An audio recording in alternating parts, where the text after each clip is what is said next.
Pues aquí sinceramente yo es que no creo que haya mucho que hacer, la verdad. O sea, al final, joder, pues si alguien quiere cortar una droga, tampoco va a hacerlo con una sustancia que sea totalmente distinta y se pueda reconocer a simple vista, ¿no? Va a tratar de cortarlo lo mejor posible y seguramente va a encontrar una sustancia muy similar en aspecto, en textura, en todo, con la que poder cortarlo. A ver, luego por supuesto que dependiendo de cada sustancia pues puede existir algún pequeño truco como, no sé, pasarlo a base o ver si se disuelve en el agua o no se disuelve, etcétera.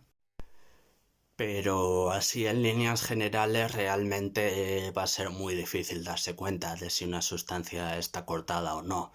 Entonces yo lo que recomiendo es acudir a un servicio de análisis de sustancia. O sea, por suerte estos proyectos cada vez son más comunes, suelen ser gratuitos y yo creo que podemos apoyarlos para que se hagan más comunes todavía, ¿no? Al final existen muchos recursos de este tipo, existe Energy Control, existe Consumo Conciencia, existe iLacket, existe Échele Cabeza. En Argentina creo que también hay uno más que se acaba de abrir, no sé si me lo he inventado o no, pero creo que también analizaban drogas de forma gratuita. Y bueno, este tipo de servicios, pues realmente son muy útiles y pueden ayudar a reducir muchos daños de los que pueden derivar de consumir drogas.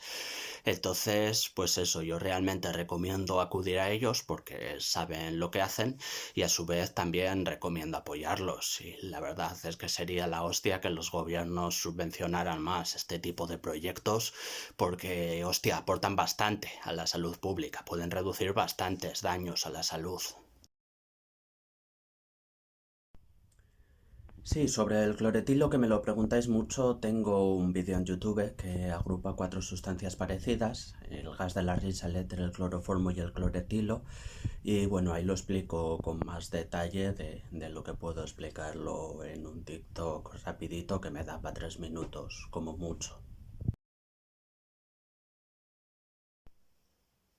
Bueno, desde luego, la heroína cortada con fentanilo multiplica las posibilidades de sobredosis, eso sí.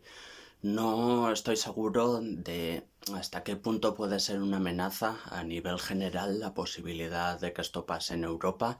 Entiendo que aquí el fentanilo es bastante más difícil de conseguir que en Estados Unidos o México, por ejemplo, donde efectivamente la heroína cortada con fentanilo está suponiendo un problema bastante grave para la salud.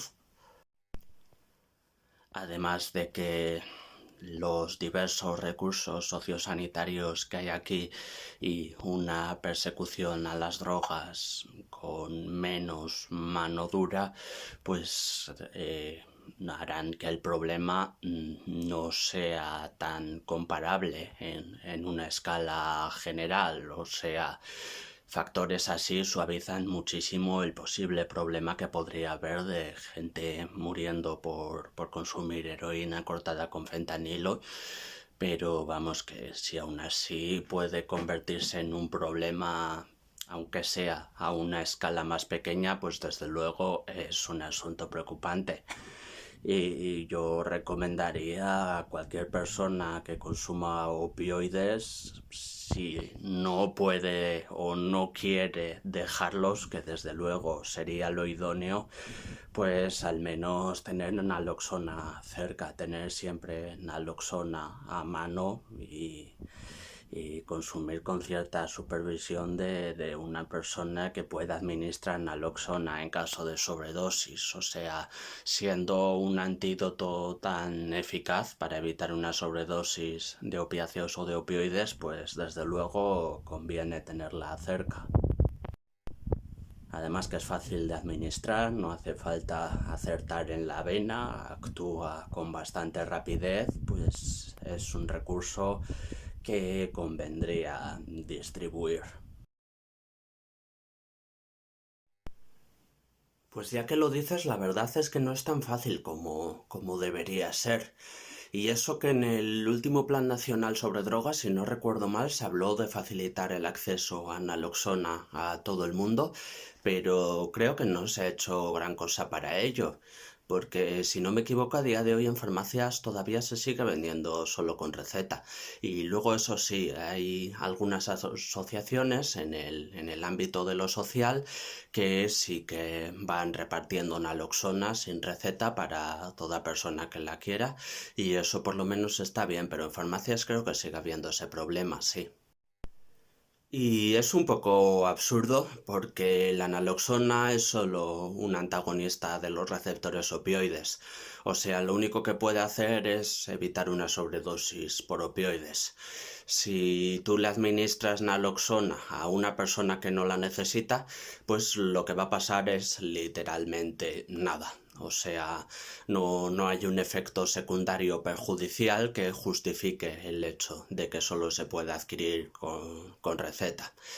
Da igual cuántas veces o qué dosis de naloxona le des a una persona que no la necesita, que lo que pasa es que no se nota ningún efecto, ni a corto, ni a medio, ni a largo plazo. O sea, de verdad es una sustancia que básicamente solo funciona como antídoto y solo funciona para evitar una sobredosis, pero no tiene efectos secundarios peligrosos. Entonces yo creo que la verdad se debería vender en farmacias sin receta. No sé, me parece lo más lógico. O sea, estamos hablando de una sustancia que solo sirve para evitar una sobredosis y que si se usa incorrectamente no va a pasar nada. Entonces, hostia, además teniendo el sector de la población que seguramente pueda necesitar la naloxona, pues tiene motivos para desconfiar de las instituciones y tal, ¿no? Porque seguramente sea porque se está administrando opioides de forma ilegal y teme que si va por ahí diciendo que es un consumidor de opioides, que es una persona que consume opioides, pues se vaya a meter en problemas legales. Entonces yo creo que una sustancia con estas características, pues precisamente lo que se debería hacer es facilitarla lo máximo posible y que la pueda conseguir cualquier persona con facilidad y de forma anónima.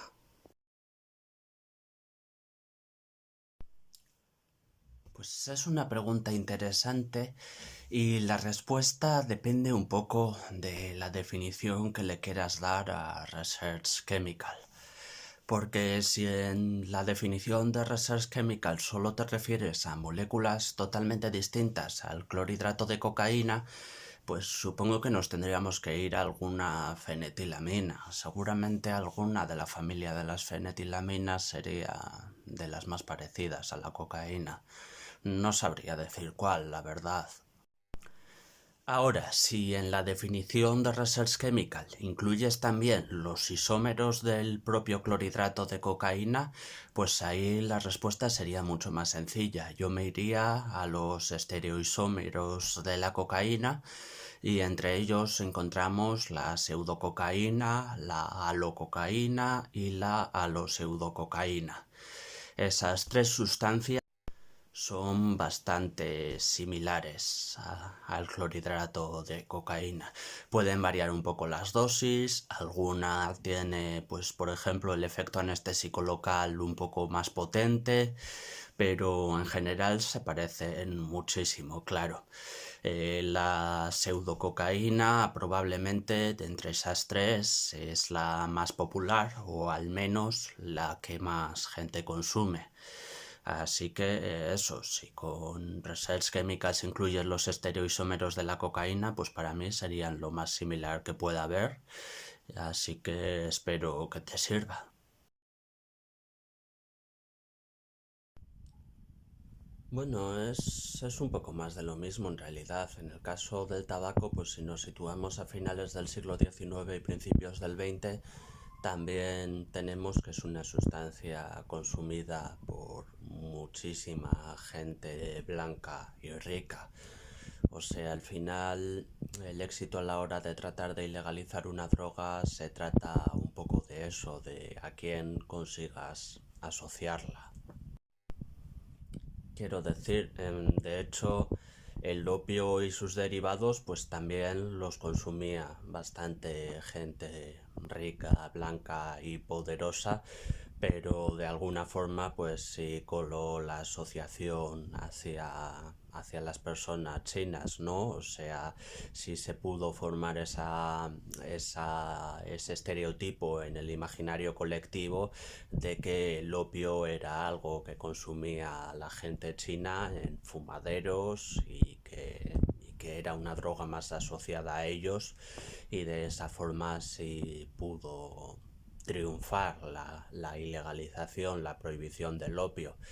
Pero con el tabaco pues no tenemos esa asociación hacia un colectivo menos poderoso.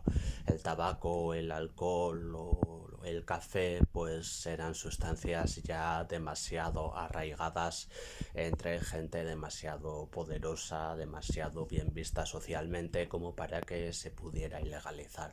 Al final lo que tenemos con la ilegalización es eso. Antes de ilegalizar una droga tiene que existir el tópico de que quien lo consume es gente pobre, gente inmigrante, gente con menos poder en la sociedad, y entonces pues sí, entonces no pasa nada por ilegalizarla, ¿no? Es algo que consumen los chinos, es algo que consumen los negros, es algo que consume la gente pobre, pues esas cosas ya sí funciona un poco mejor ilegalizarlas.